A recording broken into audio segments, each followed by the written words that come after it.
So friends, it's a very good day for all of you because NABARD has finally announced the probable date for the examination as we have discussed today in the evening also in the group. So the examination is scheduled in the first week of September.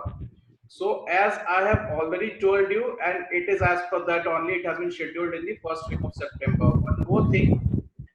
One more thing is that the plan whatever I have given to you, you follow that plan in a strict way so that you can cover up the syllabus as soon as possible, and after that you start revising the topics and practicing the regular test, because practice and revisions will only make you perfect and help you to score maximum and minimize your minimum marks. तो चलिए इसी मोटो के साथ मैं बोलूंगा जो 5 AM challenge, more than 50 students are following the 5 AM challenge and they are शुरू से वो स्टार्टिंग से मैसेज करते आ रहे हैं लास्ट 3-4 डेज से, they are continuous on that. So आप इस 5 AM चैलेंज को फॉलो करें, it will definitely help you. Not only you, I am also practicing that because I believe in practicing before preaching.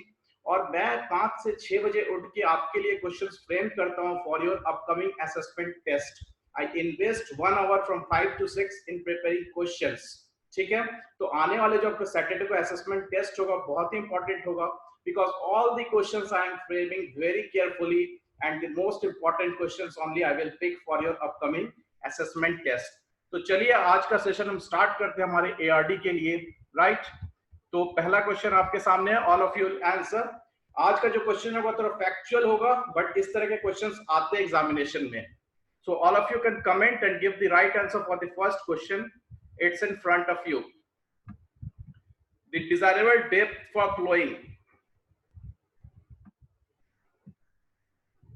Field crop is Shubham is saying A, Amit Srinivas B, B A B A. Vikram is saying B, Abhishek is saying A, Pulkit is saying B, Vinit is saying B. So friends, मैंने ये question इसीलिए दिया because इस type के question you can expect as this points have already been mentioned in my given notes, और ये TNU के notes में भी आपको मिल जाएंगे. तो क्योंकि ये वहां दिया गया है और पिछले भी बार इस तरह के क्वेश्चंस आ चुके हैं और आपको ये कंफ्यूज करते हैं, this type of questions confuse you, that's why I have taken this question. So Priya is saying A, Anand is saying B. तो right answer for this question will be, क्या होगा इसमें से? ए बी अभी तक कंफ्यूजन बरकरार है, तो आप याद रखें D for desirable, D for depth जो होगा ये ऑप्शन बी है, 12 to 20 centimetre. Don't confuse with the options, it is 12 to 20 centimetre. जब भी डिजायरेबल वर्ड दिख जाए आपको, डिजायरेबल डेप्थ की बात हो रही है, वहां पे आपका डेप्थ होगा 12 to 20 centimetre. If the question is frame for shallow depth, anybody will write what is the optimum for shallow depth? It has been given in the notes. Shallow depth के लिए क्या होगा? No, not it's 5 to 6. मैंने बहुत ही अच्छे graph से इसको represent किया है हमारे नोट्स में. आप उसको ग्राफ को याद रखें तो you will retain it for much longer time. For shallow depth, you remember it. It's 10 to 20 centimeter. For deep-rooted crops, how much it is? For deep-rooted crops, थोड़ा सा ज्यादा होगा desirable से. That is around your 15 to 30 centimeter.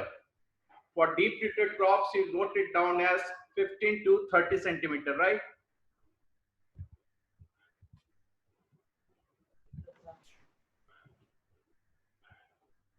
Okay, we'll move on to next question. The question number 2. The new crop is planted in the residue of the previous crop without any prior soil tillage. New crop is planted in the soil residue without any prior soil tillage. कौन सा होगा ये? Options बताइए इसके answer. I can see it's C. It's coming C, conservation tillage. Stubble. Shivam is saying stubble. Question को ध्यान से पढ़िए. Please read the question carefully. Then only answer. जल्दी में आप गलत करोगे. New crop is planted in the residue of the previous crop. Saurav is saying B. Jatin is saying D. See, बहुत ही common concept है. This is a very common concept of tillage. You should not make mistake in this common concept because ये आप common sense लगाओगे, then also you can answer it rightly.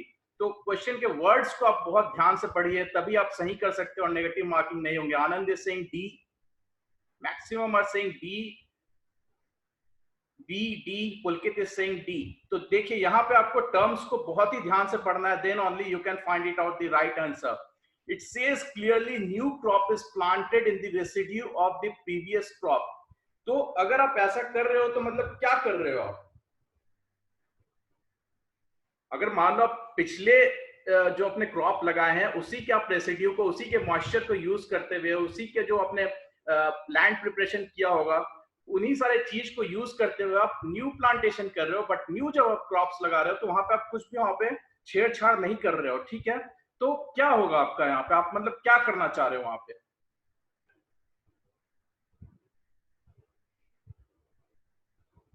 No tillage, no tillage, yes zero. अब आप सही point पे आ रहे हैं, तो आप कुछ नहीं कर रहे हैं, मतलब that is zero. You are not doing any tillage because you are utilising the previous energy whatever you have invested.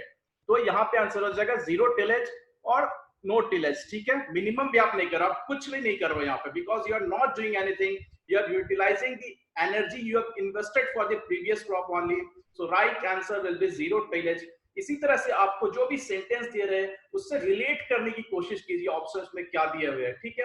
Minimum tillage में हम थोड़ा बहुत काम करते हैं, बट जीरो में हम कुछ भी नहीं करते हैं, आपको ध्यान रखना है इस चीज को, ठीक है? अगर हम बात करें और एक टर्म आता है, दैट इज ऑप्शन नंबर ई, जो है blind tillage, is very important. Blind tillage से प्रीवियस ईयर भी क्वेश्चन पूछे जा चुके हैं। तो blind tillage, can anybody comment in the comment box, blind tillage से आप क्या समझते हो? एक या दो वर्ड लिखिए, I can catch the answer, you know और you don't know. Blind tillage से क्या होता है, कैसे आप कोरिलेट करेंगे? एक वर्ड लिखिए। Yes, Deepa is saying very right, tillage before emerging. जो आप क्रॉप सो कर रहे हैं, ठीक है, तो जो प्लांट है वो ग्रो होने से पहले ही अगर आप टिलेज प्रैक्टिस करते हैं, so that is called blind tillage. Because आपको खतरा नहीं रहता है, आपको उस वक्त डर नहीं रहता है कि आपके क्रॉप उस समय डिस्टर्ब होंगे, बिकॉज उनकी ग्रोथ अभी तक हुई नहीं है। तो that's why it is called blind tillage. Blind tillage के डेफिनेशन को आप जरूर से याद रखने की कोशिश करें, बिकॉज इट्स वेरी इंपॉर्टेंट, और ये पहले भी एग्जामिनेशन में पूछा जा चुका है। ये प्री इमर्जेंस या फिर early growing stage of the crop में करते हैं। प्री इमर्जेंस मींस क्रॉप उस वक्त ग्रो नहीं किया होगा, या फिर बहुत छोटे छोटे पौधे निकल आए होंगे, उस टाइम आप प्रैक्टिस करते हैं ब्लाइंड टिलेज। तो इस तरह से आप रिलेट करने की कोशिश करें। और इसमें कुछ इंपॉर्टेंट अगर हो याद रखने के लिए, तो या इनडायरेक्टली अगर और एक क्वेश्चन फ्रेम किया जाए कि इनमें से किस टिलेज प्रैक्टिस में you will use maximum herbicide. Herbicide का यूज मैक्सिमम किस फॉर्म में होगा, किस टिलेज में होगा? A B C D E, right in the comment box. Herbicide आप किस में यूज करेंगे maximum? Deepa is saying zero tillage, Rajeev is saying D.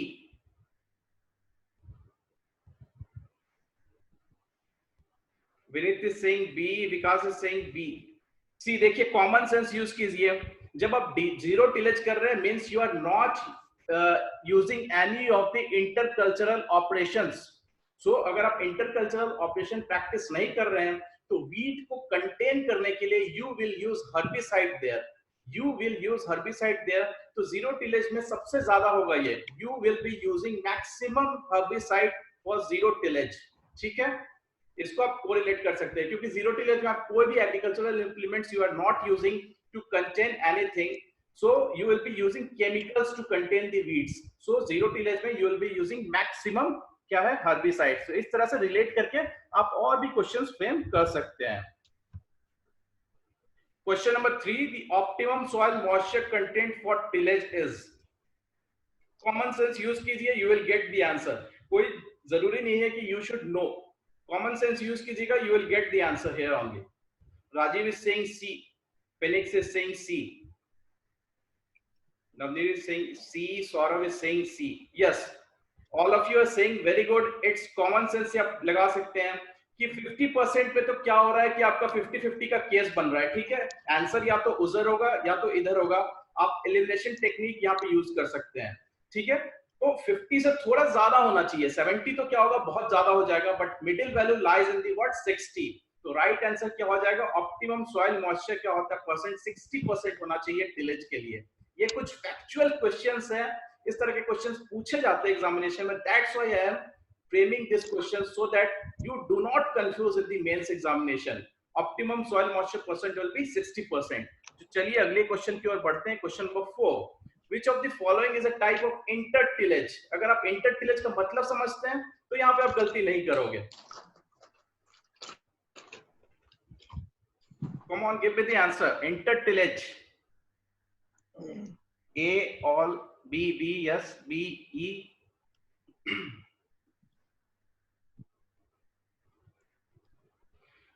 Amit is saying E, Navneet is saying B, Vinith B. Anybody else with a different option? B, E, E. Rahul is saying E. Shubham is saying D. Vikas is saying C. See, intertillage, as the name only indicates, this is intertillage, means you are practicing this type of tillage after planting the crop. Means when the crops has grown, between two crops you are practicing this tillage practice. ठीक है? तो crop जब grow कर जाते हैं तो hoeing हम उसी टाइम पे यूज करते हैं. When the crop has grown, then only we use the hoeing. Harrowing भी हम उसी टाइम यूज करते हैं when the crop has grown up. ठीक है? To remove the weeds. Weeding भी एक तरह का वही practice है when the crop has grown. Earthing up भी हम उसी टाइम practice करते हैं. तो this all are intertillage practices. This all are intertillage practices. You must remember. Earthing up. If I asked which crop is famous for earthing up, earthing up हम किस crop के लिए practice करते हैं? Can anybody answer the comment box? Earthing up, sugarcane. Very good. We generally use it for sugarcane because sugarcane में crop roots grow कर जाते हैं side by side, ठीक है? और इसका length भी काफी ज्यादा हो जाता है, तो sugarcane जो है lodging हो सकता है. तो इस चलते हम sugarcane में क्या use करते हैं? We use earthing up in sugarcane. इस तरह से question frame किया भी जा सकता है कि earthing up is practiced in which of the following crops? So you can answer it easily now, that is sugarcane. Now coming up to question number 5. Optimum moisture for practicing dry tillage. Again a fact based question.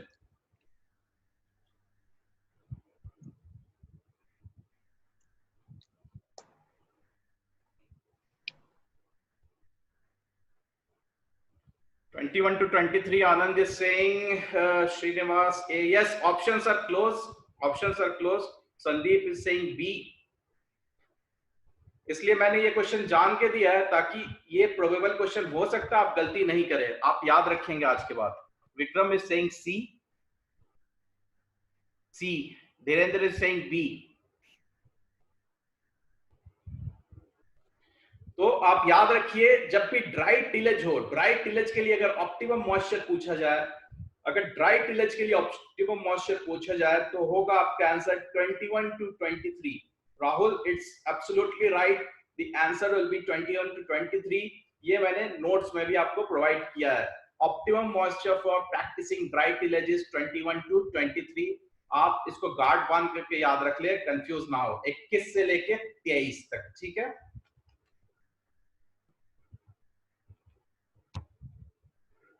Question number 6. Soil is said to be acidic if pH is less than. ये थोड़ा controversial question है, but आपको याद रखना है, ये जो value मैं बताऊंगा वही याद रखना है. But this is a somewhat controversial question और ये पहले भी पूछा जा चुका है एग्जाम में.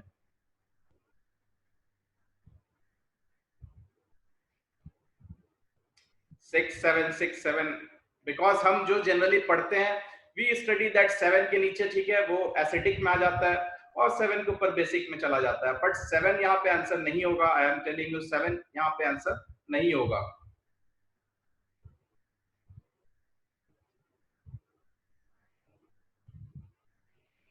Anand is saying C, 6.5. Maximum of you are saying 6.5.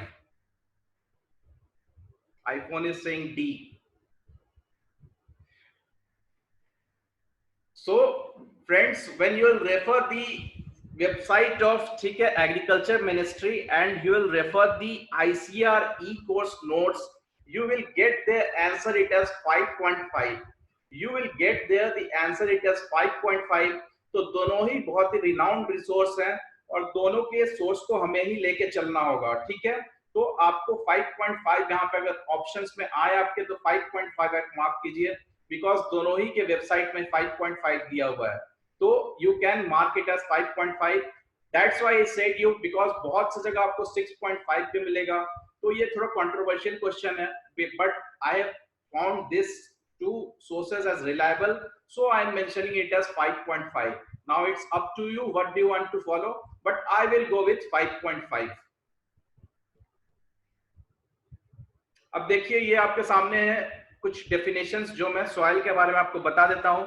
ये डेफिनेशन बहुत ही जरूरी होगा आपके आने वाले एग्जामिनेशन के लिए, बिकॉज ये बेसिक नॉलेज है, ठीक है।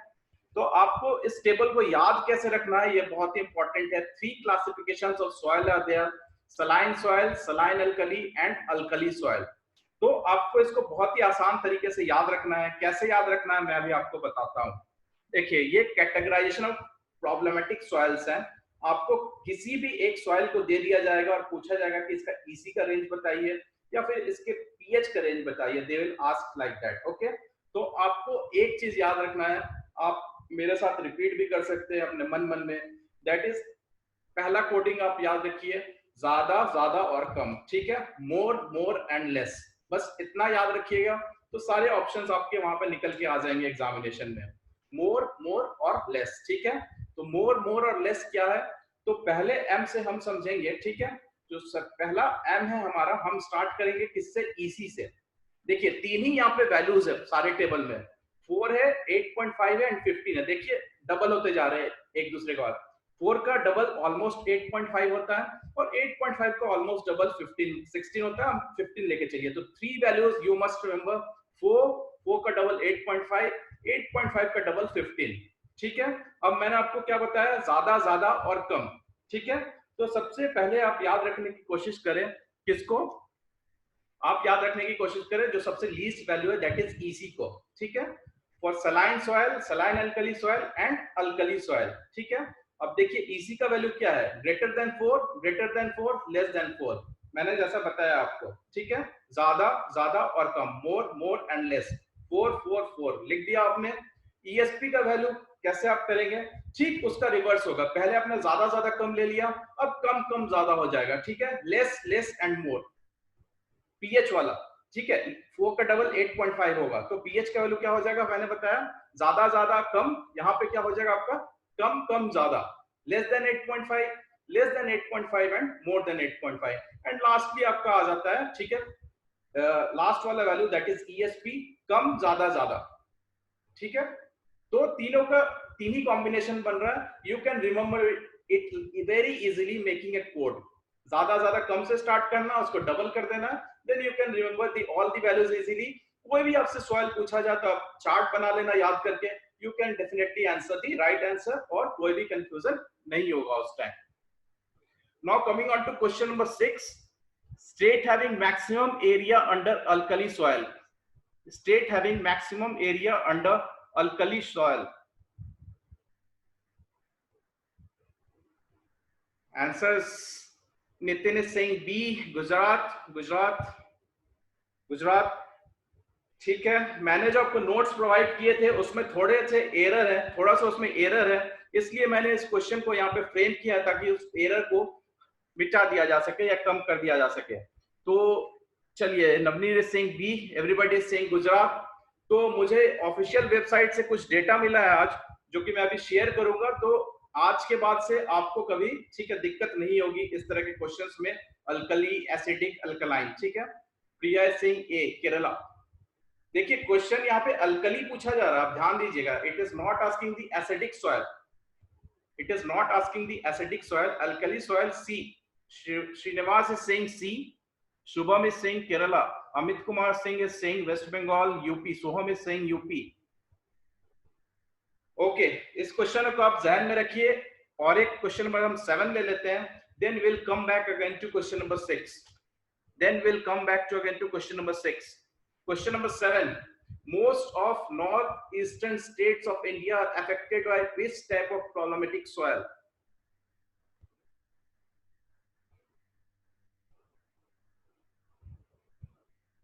So I'm missing A, Shivangi is saying A. Okay. Prasad is also saying A. Everybody is saying acidic. Anybody else with a different answer may type it. Anybody else with a different answer, or all of you are saying, Navneet is saying C, sodic. So most of you are going with that is acidic. ठीक है, तो question number 6 and question number 7 दोनों का ध्यान रखिएगा आप अभी, और इसको क्लैरिफाई करने के लिए I will present before you a chart which I have taken from the ministry of agriculture website. तो ये चार्ट आपको क्लैरिफाई कर देगा। दैट्स व्हाई सेड हमारे जो नोट्स है, मैंने जो आपको नोट्स दिया था उसमें एक दो एरर्स है, that error will be also rectified with this chart. तो ये है चार्ट आपके सामने, you all of you can C and now find it out which state has maximum alkali soil, which state has maximum alkali soil।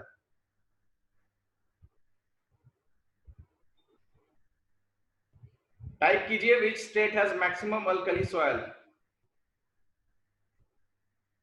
everybody is saying UP. now it is the right answer। UP में आप देखिए बहुत ज्यादा, that is 13.20, ठीक है, lakh hectares का area cover करता है, तो यूपी में सबसे ज्यादा अल्कली हो गया।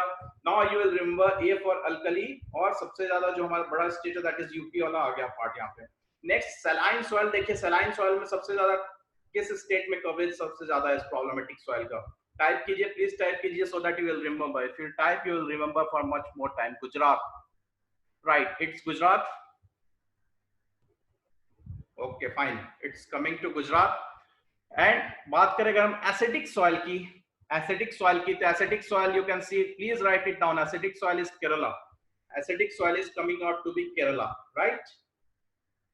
अगर देखिए प्रॉब्लमेटिक सॉइल जो होते हैं यही तीनों होते हैं, ठीक है। प्रॉब्लमेटिक सॉइल को अगर हम जोड़ दें, alkaline plus saline plus acidic, that is problematic soil. तो अगर पूछा जाए which of the following state has maximum area under problematic soil, तो वहां पे आंसर क्या हो जाएगा,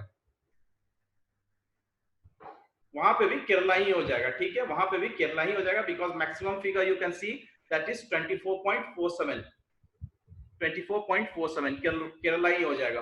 तो ये फैक्ट्स, और इसी के हिसाब से अब आप आगे भी याद रखने की कोशिश करेंगे। एक दो पॉइंट और मैं बता देना चाहूंगा इन सब चीजों से रिलेटेड, आप नोट कर लीजिए please. If you have copy and pen you can note it down, because this are also important, though this are also mentioned in the notes. Saline soil की बात करें तो saline soil are white in colour, saline soil are white in colour and these are called solonchak. Question जरूर पूछा जा सकता है, which of the following soil is also called as solan chalk, which of the following soil is also called as solan chalk। तो right answer वहां पे हो जाएगा आपका सलाइन सॉइल। सोडिक सॉइल को हम क्या बोलते हैं, सोडिक सॉइल को हम बोलते हैं सोलानेट्स, SOLANETZ, SOLANETZ। सोडिक सॉइल को हम बोलते हैं सोलानेट्स, ठीक है। Shivangi Singh, acidic and saline, saline is salt, if you mix acid and base that forms the salt, and acid is only acid part, very clear with the name only। saline means acid plus salt को आप मिलाओगे तो base बनेगा, that is only saline। salt कब form होता है, जब acid और base को मिला देते हो, acidic is only acid। तो सोडिक सॉइल को हम सोला नेट्स बोलते हैं, और ये ब्लैक कलर का होता है। ये दोनों पॉइंट इंपॉर्टेंट है, प्लीज नोट इट डाउन, ठीक है। चलिए आगे बढ़ते हैं।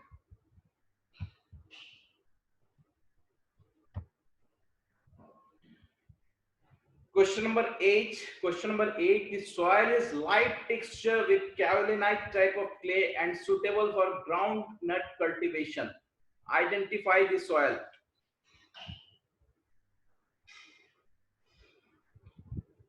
Black soil. It's coming. Black soil.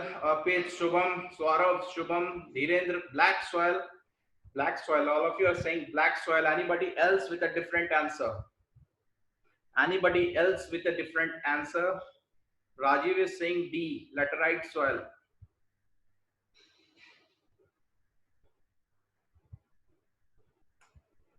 थोड़ा सा कॉमन सेंस यूज कीजिए with the words written in the question, you will be able to find it out the right answer। थोड़ा सा कॉमन सेंस यूज कीजिए।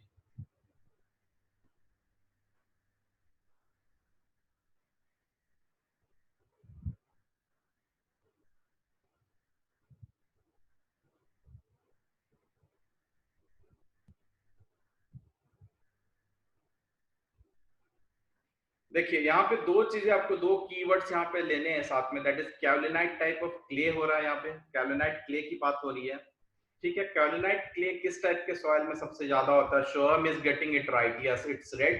कैवलिनाइट में रेड की मात्रा सबसे ज्यादा होती है, प्लस जब हम ग्राउंडनट की बात करते हैं तो ग्राउंडनट के पॉट्स जो है, ठीक है, अंडर सॉइल आते हैं, ग्राउंडनट के पॉट्स अंडर सॉइल आते हैं। If you grow that groundnut in black soil तो वहां पे थोड़ा बहुत डिफिकल्ट होगा, बट रेड सॉइल क्या होता है, उसका टेक्सचर क्या होता है, थोड़ा लूज होता है, तो पॉट्स इजीली अंदर पेनिट्रेट कर सकते हैं। तो ग्राउंडनट के लिए ब्लैक से बेटर ऑप्शन है रेड सॉइल, ग्राउंडनट के लिए ब्लैक से बेटर ऑप्शन है आपका रेड सॉइल। तो यहाँ पे हो जाएगा red soil is the right answer. They may ask question like you, उसके जो इंपॉर्टेंट क्ले पार्टिकल है वो दे देंगे और कुछ एक रिलेट करके और एक फैक्टर दे देंगे और आइडेंटिफाई करने बोला जाएगा विच टाइप ऑफ सॉइल। तो आप इजीली यहाँ से कैरोलिनाइट क्ले से और ग्राउंडनट कल्टीवेशन से आपको पहले ही सबसे पहले ब्लैक को सॉर्ट आउट कर देना चाहिए था, एलिमिनेट कर देना चाहिए था, but most of you are saying it as black. The answer, right answer is red soil, कैरोलाइट और ग्राउंडनट इसी के एक इंपॉर्टेंट फीचर्स हैं। ठीक है, आगे वाले टेबल में हम देखेंगे कि क्या क्या इंपॉर्टेंट फीचर्स है आप याद रख सकते हैं। ऑर्डर्स आप याद रखने की कोशिश करें, बहुत आसान है ये। Black soil is related to your vertisols, red soil is related to alfisols, laterite ultisols and alluvial soil is related to entisol और इंसेप्टिजॉल। ब्लैक सॉइल में जो क्ले होगा वो मॉन्टमेट्रोलानाइट होगा, जो जबकि रेड सॉइल में जो हमने पढ़ा अभी कैओलिनाइट होगा, और ग्राउंडनट के लिए बेस्ट है। और ये एसिडिक होता है, जो अभी कोई आयरन ऑक्साइड या एल्यूमिनियम ऑक्साइड बता रहा था, आयरन ऑक्साइड के लिए क्या होगा, एसिडिक होगा। जो ब्लैक सॉइल होता है that is poor in nitrogen, medium in phosphorus and high in potassium. ये important feature of all the Indian soil, maximum Indian soil में यही पाया जाता है। नाइट्रोजन की कमी होती है, फॉस्फोरस मीडियम होता है और यहाँ पे हाई पोटेशियम होता है। That's why potassium based fertilisers ज्यादा इंडिया में यूज नहीं किए जाते हैं, बिकॉज ऑलरेडी पोटेशियम की मात्रा हमें वहां पे जितना चाहिए होता है उतना होता है। ठीक है, तो ये हो गए कुछ important features related to different soils. मैंने और भी फीचर्स है बट मैंने नहीं दिया because that would be too technical for you to grasp. तो मैंने मोटे मोटे वही फीचर्स दिए जिससे आपके लिए, जनरल स्टूडेंट्स के लिए क्वेश्चन वहां पे फ्रेम किया जा सकता है। एलुवियल सॉइल तो मैक्सिमम एरिया कवर करता है इंडिया का, ये तो सबको पता होगा। यहाँ पे और एक ब्लैक सॉइल जो है सेल्फ फ्लोइंग कैरेक्टर होता है सॉइल का because of swelling and shrinking property, ये प्रीलिम्स में ही पूछा गया था। ठीक है, coming on to question number 9, optimum spacing for coconut plantation is, कौन देगा इसका right answer? Optimum spacing for coconut plantation is, it's coming out to be C. Sandeep, Deepa, Shashank, Abhishek, everybody is. देखिए, कोकोनट तो फेवरेट प्लांट है नबार्ड का। जब से नबार्ड ये एग्जामिनेशन ले रहा है, हर एक साल आप देखिएगा coconut based question you will get. Coconut based question they generally आज। तो कोकोनट के जितने भी इंपॉर्टेंट फैक्ट्स है, फीचर्स है, जो भी है आपको याद रखने हैं। प्लांटेशन क्रॉप्स के आपको फैक्ट्स याद रखने हैं। I have already shared a revision fact sheet for the plantation crops in the group. तो 7 शीट का वो पीडीएफ है, आप उसको यूज करते हुए, ठीक है, याद रखने की कोशिश करेंगे। कोकोनट से रिलेटेड जितने भी फैक्ट हो, कॉफी से रिलेटेड जितने भी फैक्ट्स हो, ठीक है, या फिर टी से रिलेटेड हो, तो इन सारे फैक्ट को आप याद रखने की कोशिश करें। It's a 7 sheet PDF in the group provided already. तो yes, all of you are very right, the answer is yes. Yes Anand, it's 177। तो आंसर यहां पर हो जाएगा 7.5 इंटू 7.5। ठीक है, Shiva, it's in the group. If you go to our Telegram channel, you open the file section, you will get. Coming on to the last question of today, commercial yield in coconut starts after how many year? Commercial yield in coconut starts after how many year? 6 to 7, 5 to 6. Abhishek is saying 5 to 6. Yes. Phoenix is saying C. Navneet is saying C. Nitin D. Anand is saying C. Prasad Nikum is saying C. Anand 6 to 7. 5 to 6, 6 to 7 इन दोनों के बीच ही कंफ्यूजन है। That is option number B and option number C. तो as पर दी NABARD model project, you remember it as 6 to 7. As per the NABARD model project, you remember it as 6 to 7 years. Coconut starts yielding after 6 to 7 years. All of you who have given the answer, it is C or 6 to 7 are right, because it is a model project of NABARD only. और उनके हिसाब से उन्होंने 6 से 7 दिया, तो हम भी उसे ही याद रखने की कोशिश करेंगे, because after all we are appearing for the NABARD examination. तो 6 to 7 ही आप याद रखने की कोशिश करेंगे। Yes Shubham, we have already given in the test series, जो मैंने टेस्ट लिया था उस पे भी ये क्वेश्चन मैंने ऑलरेडी दिया था। तो अगर आप ये फिगर देखें तो आपको याद आ जाएगा। This PDF has been shared with you all. मैंने वहीं से स्क्रीनशॉट लिया उसी पीडीएफ से। तो इस पीडीएफ को आप जरूर पढ़ ले। 7 शीट का ये पीडीएफ है, ग्रुप में शेयर किया गया है। तो इसको आप पढ़ लेंगे तो जितने भी प्लांटेशन क्रॉप से उससे रिलेटेड फैक्ट्स आपको मिल जाएंगे। Like they have asked in the examination, like for chicory, chicory is used for which crop? Blending के लिए हम यूज करते हैं कॉफी में। कॉफी जो भी आप मार्केट में खरीदते हो पूरा कॉफी नहीं होता, but it contains blended chicory and maximum percentage that you can mix in the coffee is 49%. Maximum percentage is 49%. 49, Anand, it's 49, not 40. Less than 50, it's 49. और एक क्वेश्चन जो NABARD 2-3 साल पूछ चुका है, that is life span of coconut year. ठीक है, life span of coconut year तो वो 60 इयर्स होता है, 60 इयर्स। ठीक है, राइट। तो ये थे दोस्तों आज के हमारे 10 इंपॉर्टेंट क्वेश्चंस। ठीक है, सो आई थिंक ज्यादा टाइम नहीं लिया मैंने और most of the questions I have discussed. तो जब तक एग्जामिनेशन स्टार्ट होता है, by that time we will discuss so many questions that इसी से आपके सारे के सारे क्वेश्चंस आ जाएंगे। और डायरेक्ट नहीं भी आ जाते तो इतना आइडिया तो डेवलप हो ही जाएगा आपके इन सारे सेशन से कि जब तक आपके एग्जामिनेशन होता है तो ART से बेस्ड आप किसी भी क्वेश्चन के आंसर के राइट आंसर को दे सकते हैं। तो that's all my dear friends for today. जो भी आपके कुछ क्वेरीज हो related, you can personally text me in the Telegram. I will resolve the queries there. So all of you can now go back and start your preparation for the targets given by me. Assessment test आपके ठीक है coming Saturday को है और ये रात को 8 बजे it will be conducted in the 8 PM night. Please तैयारी कीजिए। Jan 2 ठीक है, जून का जो टारगेट दिया गया है आप कवर करने की कोशिश करें वहां पे। ठीक है, तो एवरीबॉडी चलिए मन लगा के पढ़िए and try to follow the target whatever I have given. और स्पिरिट को बनाए रखिए, स्पिरिट बनाए रखिए, कंटिन्यूअस रहिए। ठीक है, परसिस्टेंट जो रहेगा he will win the battle in the last. Persistency is very important. जो भी परसिस्टेंट होगा वो जीतेगा। बिकॉज इस ग्रुप में हमने स्टार्टिंग से, जब भी अनसर्टेनिटी का टाइम था, एग्जाम होगा नहीं होगा, we were continuously conducting the test, we are giving the feedback to you what to do, what not to do। तो अब दोस्तों टाइम आ गया है, you need to prepare, you need to work hard, consistent रहिए, persistent रहिए। इसी के साथ मैं गुड बाय कहूंगा आप सबको। गुड बाय, मिलते हैं कल सुबह को 5 बजे। I will message you in the morning 5 AM। तो चलिए, that's all my dear friends, good night।